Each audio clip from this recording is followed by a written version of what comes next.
I think any time that you get to welcome 23 new student athletes into your football family, it's a great day. And to be able to see these 23 athletes and how special they are as people, as students, as athletes, makes you a happy football coach. You know, we continued, as you've seen in our first 3 recruiting cycles, to still be a development program, signing out of the 23, 20 high school football players, 2 transfers, and 1 junior college player. 20 of the 23 being signed today out of high school. We have continued to follow our recruiting footprint also. When you look at 19 of the 23 coming from the great state of Georgia, that is the most as of right now to be signed by any FBS school. And when you look at over the last 3 recruiting cycles, nobody has signed more Georgia high school athletes or Georgia players than Georgia Southern. When you look at the breakdown of this class, it started with the big men. And I think any time that you're trying to win championships, big men win those championships. It started off on the offensive line, having the opportunity to sign Kyle Frazier, Colin Alexander, King Triton, Samuela, and Jalen Burgess, and then went to the defensive line, signing Eli Anders, Nazir Smith, and a gargantuan person in Corey Jordan.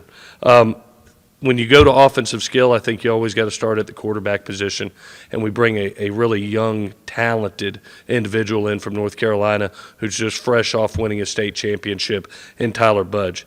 We surround him with some elite skill players, wide receiver Carmelo Mays and Tavius Murphy, Keon Davis, and speedster Jordan Woolen. Running back wise, we really wanted to follow up with what we have right now in Jalen White and O.J. Arnold. We wanted to continue that thunder and lightning type of scheme that we have in the backfield. So we went to Savannah out of BC and got Bryce Baker, and then got a tremendous Georgia athlete in Teo Todd to provide that spark of lightning that comes with being an elite athlete. Tight end wise, we dipped into the transfer portal and grabbed Tyler Fromm out of Auburn, a ton of experience, a Georgia native coming back home to finish his last year right here in Statesboro, and signed a special athlete in Mekhi Isaac, a tight end out of Middle Georgia. Defensive back-wise, we really, losing some DBs on the back end, we went out and got 2 safeties in Jalen Bentley and Devin Collier. And then at the corner nickel positions, we acquired Dorian Smith, who's from Northeast Mississippi Community College, originally from Georgia, Jakari Brown, Elijah McDowell, and Philip Gladney. And then signed one of my favorite players in this entire class, just a tackle demon, one of the most, I thought, underrated players in the state of Florida, and C.J. Allen coming up here. He reminds me a lot of Marr, very similar qualities and similar football instincts. Anytime that you get this quality of players and this quantity of players, especially from the state of Georgia, it takes a family. And I'd like to thank our recruiting department. I thought they did an unbelievable job, starting with our general manager, Ryan Smith, our director of player personnel, Andrew Bevel, head of technical support and creative is Ali Andrews, on-campus coordinator who puts all the official visits together, Kennedy Jurger, and then our director of relations and recruiting, Jeray Thurman, as well as our recruiting analyst, Roman Magazoo. I thank our staff also. When you're going through a season, they made it a daily habit to recruit and make it the lifeblood. And anytime that you sign 19 kids, and I'm talking about talented kids out of the state of Georgia, you've done your job on a daily basis. That just doesn't sneak up on you. I think in this transfer portal world, where you have seen 3,300 transfers since the window opened, we decided to stick to our blueprint that was founded by Coach Russell. Stick to being a development program within Georgia and the attached states, and you'll look up and you'll have 3 freshmen All-American like we've had. You'll have some guys that are growing into All-Americans like Marr and like Dalen Cobb and others that are really growing. And you don't lose the attrition. in my opinion. Now having gone through this thing for 3 recruiting cycles, because when you're recruiting high school players, you've built relationships for almost over a year with that high school player as well as their families, and you continue that relationship. And so we haven't had a ton of attrition. Not only in this year, but the years that we've been here. So I'm very happy with this group. I think it's the perfect combination of young people mixed in with some guys that we really needed at some key positions. We still have some more to go. You know, this recruiting never stops. There's another recruiting window that happens from January 3rd to January 8th where players are allowed back on campus prior to the spring semester, so we'll continue on.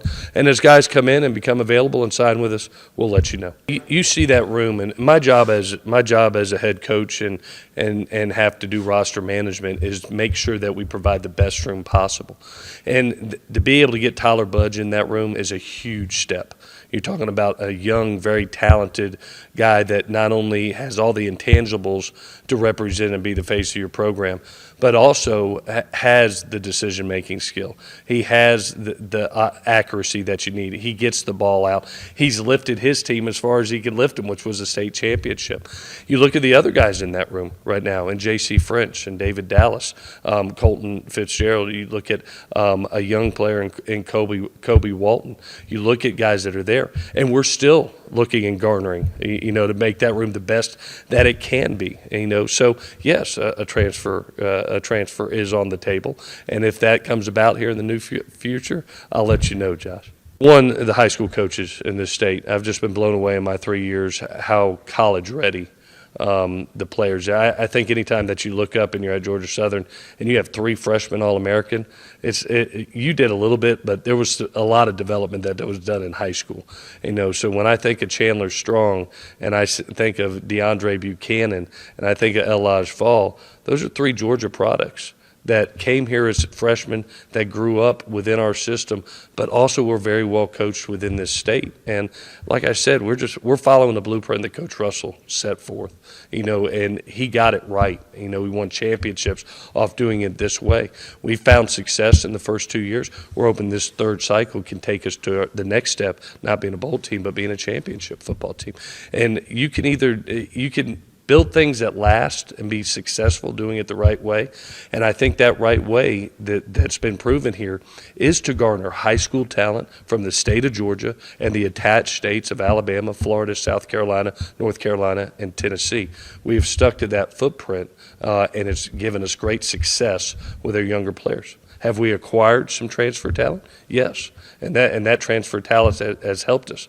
I think of where would we be right now without DeMar Hickman and Shamar Bartholomew that came in and helped us. So you see a couple transfers here and more that will come along over the next couple weeks and/or spring as we go through spring football.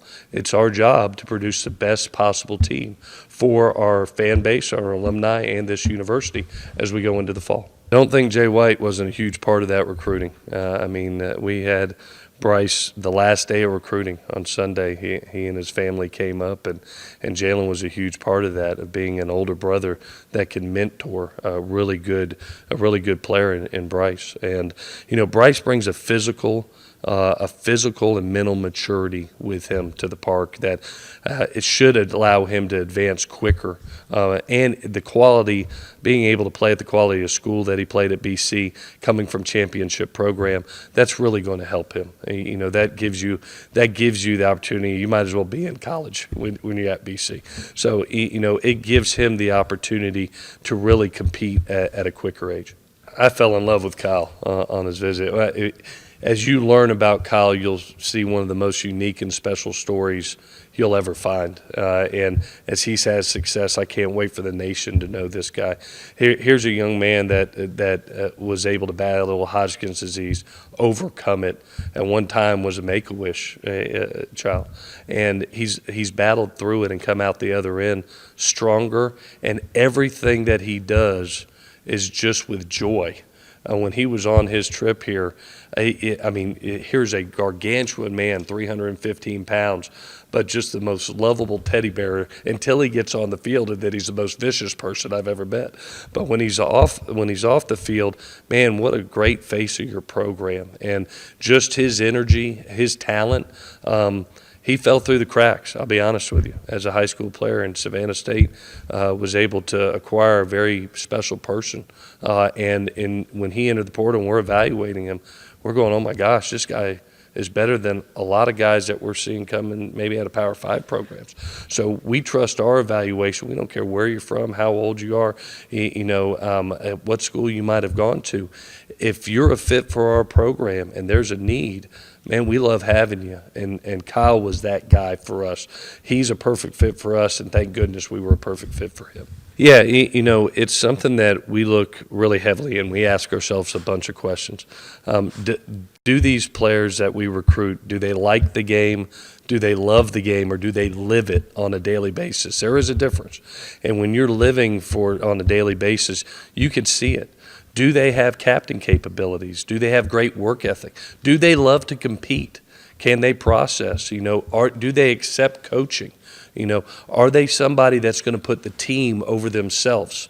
And that's one of the things that I think in today's world, as you go through roster management and you're trying to produce the best team and try to create the as limited amount of attrition as you can in this topsy-turvy recruiting world and college football world right now, the evaluation of the person is just as important as the evaluation of the talent on tape.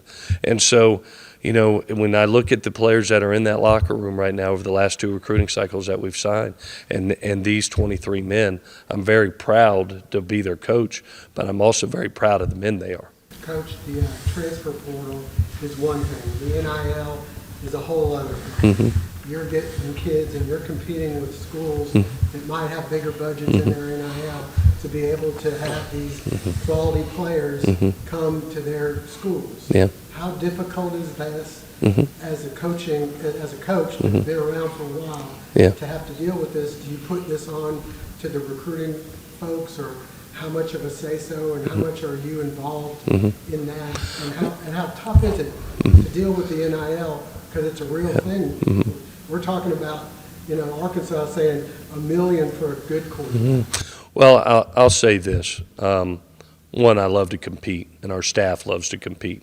You won't see a finer recruiter in college football than Ryan Applin and Rip Rowan and the coaches that are back there. And we love to compete. And that's why when you see some of the names, I bet you there were some shockwaves today on some of these Georgia kids that are coming to Georgia Southern. And I think it twofold. One, you work as hard as you can, and don't be afraid of no, and don't be afraid of no again, and don't be afraid of no one more time. And then, it went to maybe, and then it went to a yes. And you work as hard as you can until the ink's dry on that line. And I love to fish, all right? And you can't catch a big tuna unless the hook's in the water, all right? And you got to go as hard as you can, and you're not going to catch everyone, all right? And we didn't catch everyone today, but we caught a lot of them, and we caught a lot of them that are great football players that are here. We've got an unbelievable product to sell. I think we're ahead of maybe some other group of 5 schools, or maybe some other schools that have bigger collectives. I think one, because of Georgia Southern, the tradition of excellence that's here. One is Statesboro, Georgia. One is the alumni network of this is not a 4-year relationship. This is a 40, 50, 60-year relationship. Kids see that. Families feel that. And then when you get them on campus, if we can get them on campus and they meet our kids, we're all good salesmen as college coaches, but players take care of players. And when they meet the players and they get the truth about who you are as a coach, what your culture is, what we're all about, man, it makes it a whole lot easier, And so, yeah, a lot of kids are getting NIL out there, and God bless them. We're in that world, and I'm happy for them and their families. We don't get a long window in this game to be athletes. So anytime a young man can garner wealth for himself or for his family, man, it's a great thing. But you can't let it deter you or you can't take no for an answer if you're a good recruiter. You got to continue to fight. I learned that from Coach Ogeron, being with him at USC. God bless him. And he taught me fight until the last damn second, and we fought even this morning. Is it tough to go after some of these transfer portal kids, though, that have already gotten a taste of the NIL and know what it's about? Is that kind of also forcing you, maybe not forcing you, but changing to go after more high school kids because it's tougher with the amount of money that some of these transfer portal kids are cost? Well, Josh, it's a great perception. We study it every day, and thank God I'm looking at Ryan Smith and Andrew Bevel over there. They study it every day, and you have to make those decisions at the end of the day when you have these signing classes. Where's the more talented kid at that you're acquiring? And what's mind-blowing to us right now is just the quality of football player that is coming out of the high school ranks that we're able to acquire right now. And I think it's because the overload, you're looking at 3,300 FBS and FCS players that are being evaluated. And so you got to make a decision for yourself as a head coach and as a program. Are you going to be a development program that grows something from within and builds something that lasts? And yeah, everybody's going to acquire transfer. We do too. But we are not going to shy away from taking really quality high school players from Georgia and the attached states. We're acquiring great players because of it. And I think we're reaping the benefits, to be honest with you, with the guys that we're getting. We're taking what is needed in the transfer portal, but we are really the majority, 20 out of 23 players that were signed today are from high school. Well, I tell you, a couple things have happened for us. One, anytime that you change systems, but whether it's offensive and defensively and you're coming into a new program, you have to show belief to kids that, yes, you can go from a running dive option football team to one of the better passing teams in the country. You have to be able to show, with Brandon Bailey coming in, that you can truly put a defense out there that could be a top-notch quality defense. We've shown that. That's one. All right. Two, we've got a great product here, like I said, in Georgia Southern University. It's one that attracts kids from all over, all over. And now having the opportunity to be a part of a league that had 12 bowl teams, that resume and that reputation of beating Power 5 schools over the last 2 years that we've been here and seeing that, not only from ourselves but other schools in the conference, 12 bowl teams, you get the resume and reputation of your league. And as we continue to build this league and the strength, hopefully we're the national story. We're the Tulane from last year, or even JMU got that opportunity this year. And you could do it right here from Georgia Southern. You've seen it from the Cincinnatis of the world, the UCFs, the Memphis, the Tulanes, the JMUs this year, the Liberties this year. Why can't it happen at Georgia Southern? It should. And I look forward to having that opportunity to be part of that national discussion as we continue to work towards that.